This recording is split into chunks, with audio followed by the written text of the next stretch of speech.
Else ہووے امریکہ کے مشہور شہر کا ایک معمولی کاریگر تھا۔ وہ 1819 میں پیدا ہوا اور صرف 48 سال کی عمر میں اس کا انتقال ہو گیا، مگر اس نے دنیا کو ایک ایسی چیز دی جس نے کپڑے کی تیاری میں ایک انقلاب پیدا کر دیا۔ یہ سلائی کی مشین تھی جو اس نے 1845 میں ایجاد کی۔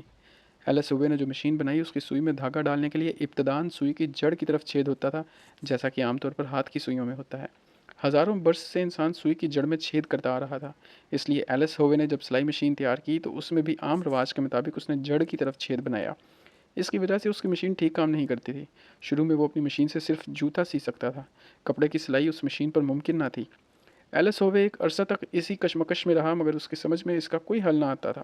آخر کار اس نے ایک خواب دیکھا، اس خواب نے اس کا مسئلہ حل کر دیا۔ اس نے خواب میں دیکھا کہ کسی وحشی قبیلہ کے آدمیوں نے اس کو پکڑ لیا ہے اور اس کو حکم دیا ہے کہ وہ 24 گھنٹے کے اندر سلائی کی مشین بنا کر تیار کرے، ورنہ اس کو قتل کر دیا جائے گا۔ اس نے کوشش کی مگر مقررہ مدت میں وہ مشین تیار نہ کر سکا۔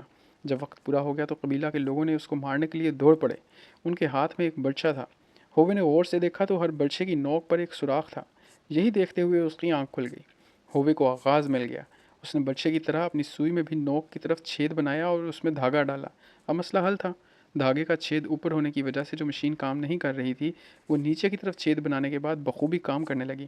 ہووے کی مشکل یہ تھی کہ وہ رواجی ذہن سے اوپر اٹھ کر سوچ نہیں پاتا تھا۔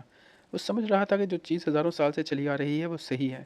جب اس کے لاشعور نے اس کو تصویر کا دوسرا رخ دکھایا، اس وقت وہ معاملہ کو سمجھا اور فوراً حل کر لیا۔